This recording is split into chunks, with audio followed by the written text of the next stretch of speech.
Olá pessoal, aqui quem fala é o professor Elvis Chaves. Vamos dar continuidade ao nosso curso de teoria musical, tá? Utilizando o livro da professora Nelore Bucher. Lembrando que para quem não tem esse livro, tá? Você pode adquirir esse livro aqui na descrição. Você vai visitar o site da professora e lá você consegue adquirir o livro. Não só o livro, mas a coleção inteira. Tá? Esse livro aqui é o volume 2 e nós vamos tratar de um assunto que está no capítulo 7. Então, se você é aluno aqui do curso de teclado, ou de forma presencial, ou com aulas gravadas, pega o seu livrinho aí, o volume 2 da professora Nelore, abra na página 55, tá? E nós vamos ver muito mais intervalos. Esse é o título que ela deu a esse capítulo. E nós estamos tratando sobre intervalos aqui no curso de teclado, que é um assunto de teoria musical. É um assunto bem importante. A essa altura, nós já estudamos outros assuntos relacionados a intervalos, inclusive conceitos, como classificar o intervalo em relação a um número, né? Terças, quintas, quartas, sextas, sétimas, oitavas. E agora a gente vai aprender assim, algumas outras características dos intervalos, levando em consideração algumas circunstâncias que ela vai apresentar aqui no livro. Então preste bem atenção na aula, tá certo? Anote suas dúvidas, faça anotações do que você entendeu. É importante que você coloque aqui nos comentários também o que você conseguiu compreender. Se você não é inscrito no canal, se inscreva, tá? Isso vai nos ajudar e ajuda você a receber notificações. Deixe o seu like, participe, tá? Compartilhando, comentando. Isso é muito importante para mim, tá bom? Pois bem, vamos lá. Muito mais intervalos. O que você já estudou sobre intervalos até aqui? Quem faz parte do curso de teclado aqui comigo, estuda teoria musical, obviamente vai aprender a tocar sem errar, vai aprender a ler partituras, vai aprender teoria musical. Esse é o processo normal das coisas, né? E leva um certo tempo, mas com paciência e dedicação você consegue compreender todos esses assuntos com muita facilidade, né? Aqui como professor tudo fica mais fácil, com certeza. O intervalo é a distância entre dois sons, como nós já vimos. Isso aqui são coisas que nós já sabemos. Até aqui já foram estudados os intervalos de primeira até oitava. Então a gente já sabe classificar ou perceber que quando o intervalo é composto por duas notas, por exemplo, um dó e um ré, a gente classifica como segunda, né? Dó e mi, a gente já sabe que é uma terça, porque são três notas, dó, ré, mi. De dó até fá é uma quarta, dó, ré, mi, fá, e assim por diante. Os intervalos são classificados considerando vários parâmetros. Agora a gente vai ver parâmetros novos, além de número. Quanto ao número, nós já sabemos. Então, quando a gente conta o intervalo, que ele tem, por exemplo, uma nota, a gente chama esse intervalo de primeira. Seria de dó a dó, por exemplo. Dó e o mesmo dó, né? Duas notas, ele é classificado como intervalo de segunda. Vimos isso nas lições anteriores. Podem ter de 1 até quantas notas o instrumento puder produzir. Mas, com maior frequência, os intervalos até oitava são os mais usados para escrever uma partitura. O que ela quer dizer é que você pode classificar a distância as mais longas possíveis, as mais abrangentes possíveis, mas numa música, né, a gente mais comumente vai ter o quê? Nonas, oitavas, 11ª, já são intervalos muito abertos. Então é mais fácil você ver intervalos até oitava. Vamos considerar isso para essa lição. Recordando, para determinar essa distância, considerar como né, a primeira nota escrita, contando linhas e espaços até encontrar a segunda nota escrita. Então, se a gente pegar esses intervalos aqui como exemplo, você tem aqui de dó até sol. Aí veja que ela colocou aqui o 1 embaixo do dó, tá vendo? Porque ela considera o dó como uma nota que deve ser contada. Nos intervalos, a gente conta com a primeira nota e a última. Então, vai ficar assim, o dó, um triângulozinho aqui, se bem que não é um triângulo, não, um quadrado. No lugar do ré, no mi, 3, o fá vai ser 4 e o sol vai ser 5. Portanto, isso aqui é o intervalo de quinta. De fá a lá, você conta 1, 2, 3, é fá, sol, lá, intervalo de terça. Mi e mi é a mesma nota, esse aqui é o intervalo de primeira. De ré a sol, Ré, Mi, Fá, Sol. 1, 2, 3, 4. Isso aqui é o intervalo de quarta. E o último aqui, ó, esse aqui é um pouco diferente porque você está contando, ó, de cima para baixo, tá vendo? Mas a contagem é assim, um macete, e a gente já viu isso antes. Se você contar de baixo para cima, você não erra nunca.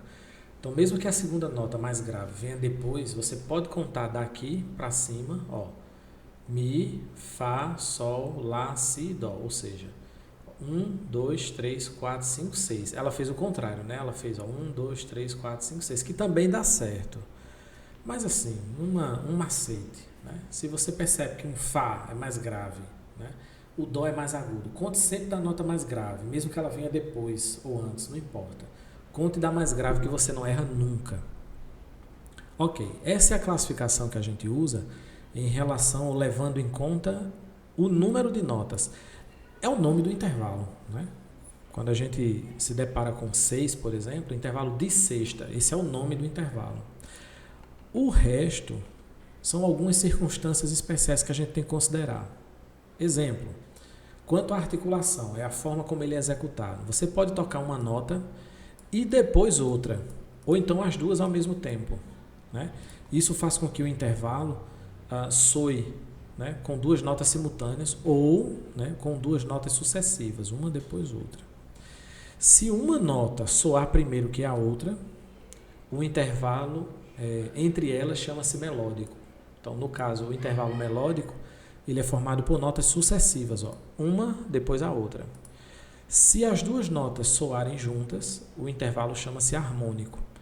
Então, a gente usa muito isso aqui no chord melody, né, quando você está botando notas de um acorde na melodia, ou o próprio acorde. O acorde é formado por intervalos harmônicos. No teclado arranjador, a gente usa acordes parados na mão esquerda. E esses acordes eles são formados por intervalos harmônicos, tá? Que soam ao mesmo tempo. Como é que a gente reconhece, né, a diferença entre um intervalo melódico e um harmônico na escrita? Na escrita, o melódico vem uma nota depois a outra, né? Já no harmônico, as duas são tocadas ao mesmo tempo.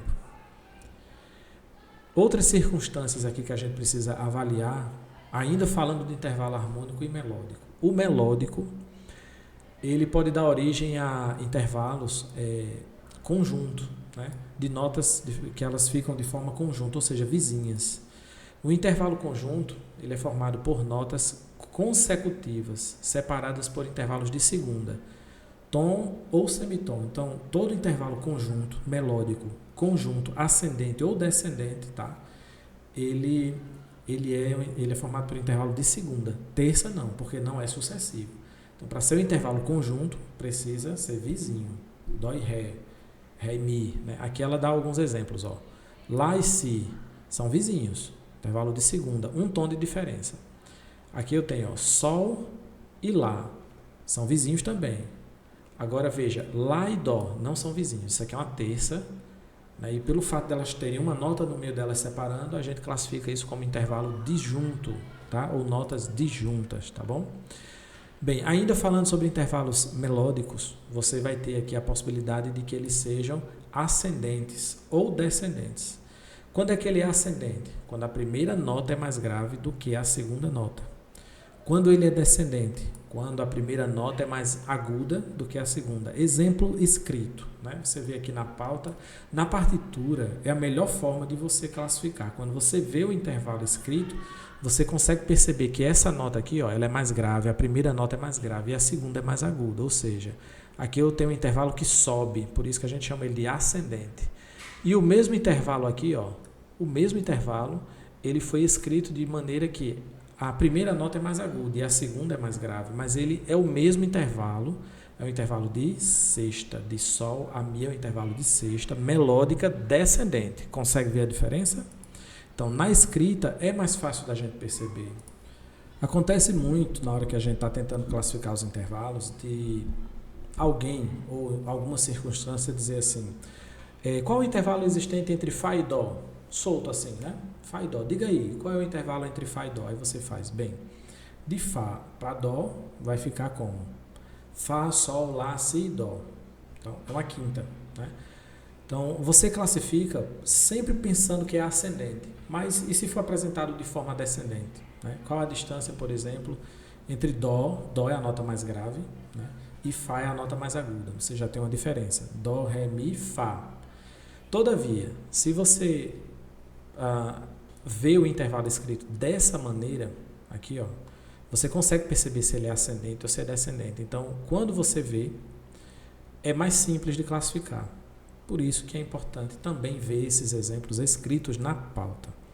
Então, quando for questionado em relação a intervalos, pergunte, antes de responder, se o intervalo que ele está sendo apresentado é ascendente ou descendente, porque isso altera o resultado, tá bom? Quanto o limite de oitava? Isso aqui é muito simples, é fácil de entender demais. Quando é que a gente considera um intervalo simples? Quando vai até oitava. Então, se todo intervalo deu 2 notas, é uma segunda, é simples. Terça, é simples. Quarta, simples. 5 notas, é uma quinta, é simples. Agora veja, oitava, é simples. Agora, nonas, quando ultrapassa a oitava, aí a gente já deve considerar como intervalos compostos, né? Que são notas que ultrapassam a oitava. O exemplo escrito aqui você vai ver, ó, a gente tem uma terça de sol sustenido a si, sol sustenido, lá, si, são 3 notas, não ultrapassou a oitava, é simples. Todos esses intervalos aqui, ó, são simples, porque eles estão dentro de uma oitava. E a gente deve considerar a oitava o seguinte, observe esse aqui, ó, de sol a dó. A oitava aqui que a gente considera é de sol até o outro sol, certo? Então, de sol a dó ainda não passou do outro sol. Então, esse aqui é um intervalo simples. Já aqui, ó, você nota que de Mi a Fá, esse Fá aqui não é vizinho desse Mi, tá? É um Fá uma oitava acima. Ele ultrapassou 8 notas. É mais ou menos isso aqui, ó. Você está fazendo Mi, Fá, né? Seria segunda, mas não é o Fá vizinho, é o Fá da outra oitava. Mi, Fá, Sol, Lá, Si, Dó, Ré, Mi, Fá. São 9 notas. Ultrapassou a oitava, então isso aqui é considerado um intervalo composto. Pois bem, quanto à afinidade entre os sons, é outra circunstância que a gente precisa perceber. E essa daqui é um pouquinho mais complicada porque você precisa ter um pouco de percepção, né? E de início eu confesso a vocês que as pessoas não conseguem entender isso com muita facilidade. Mas vamos tentar explicar de um jeito simples. Inclusive, o conceito que ela deu aqui, ó, é muito fácil de você entender.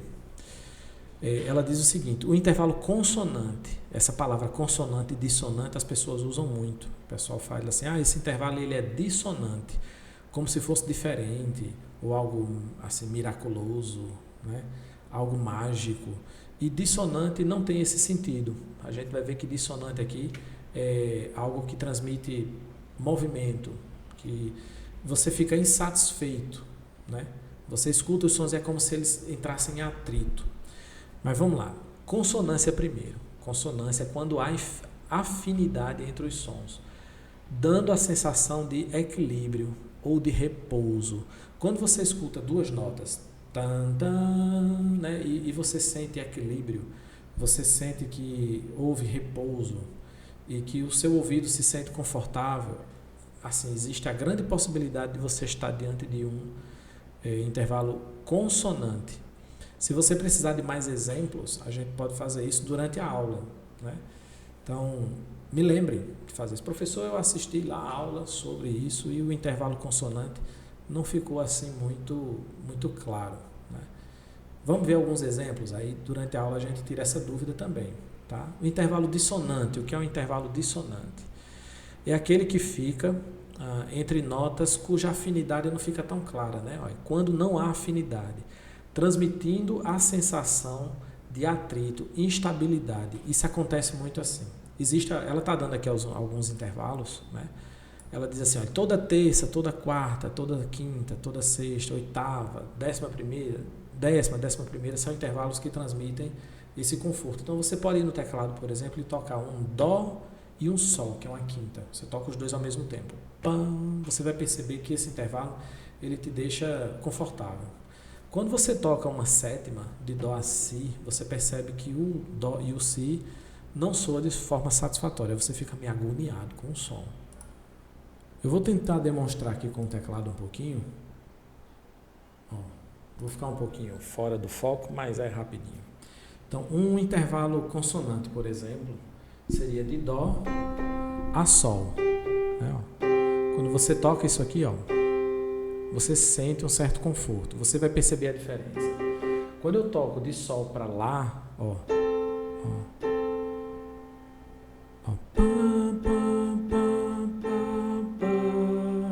você veja que esse segundo intervalo aqui, ó, deu ideia de repouso, ó. Aqui ele incomoda um pouco, é como se ele quisesse puxar para a quinta, ó. A sexta tem uma tensão que vem para a quinta e encerra, né? Sem movimento, repouso, algo assim. Olha a sétima, ó, Dó e Si. Você toca os dois, esse Si ele fica querendo abrir para o Dó, ó. Virar uma oitava, que é uma oitava justa. Então, a oitava justa dá a ideia de repouso. Ele é um intervalo consonante. Já a sétima maior, é um intervalo dissonante. Né? Ele fica apelando, ó,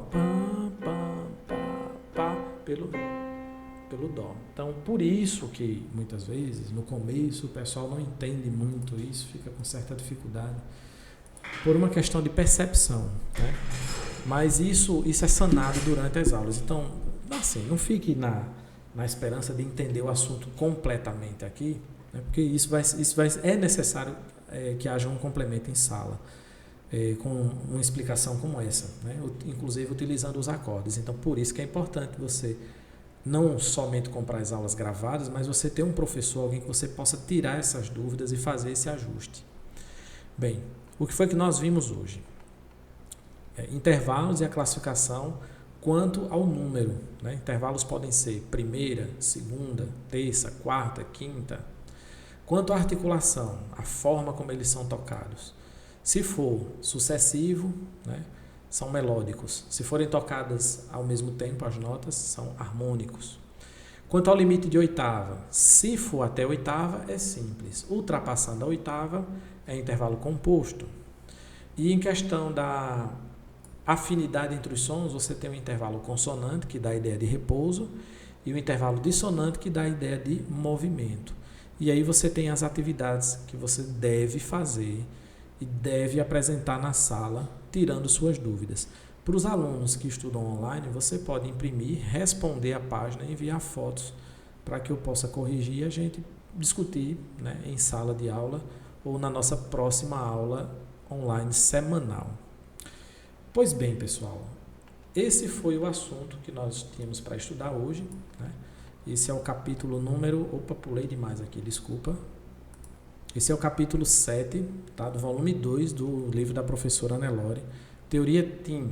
Lembrando que aqui na descrição você encontra o link para adquirir o livro e também o link para visitar o meu site oficial de partituras. Todas essas partituras que você tem aqui no canal estão à venda e a descrição do site está aqui embaixo. Visita lá, tá bom? Você vai ter acesso a um leque de materiais. E agora você deve estar vendo aí alguns vídeos aí sugeridos sobre o meu curso de Descomplicando os Intervalos, a minha coleção de partituras também, é o meu PDF com mais de 800 partituras e também o meu guia de acordes. Dá uma olhada nesse material, vale a pena, tá bom? Vamos ficando por aqui e até a próxima aula. Tchau, tchau. Deus abençoe.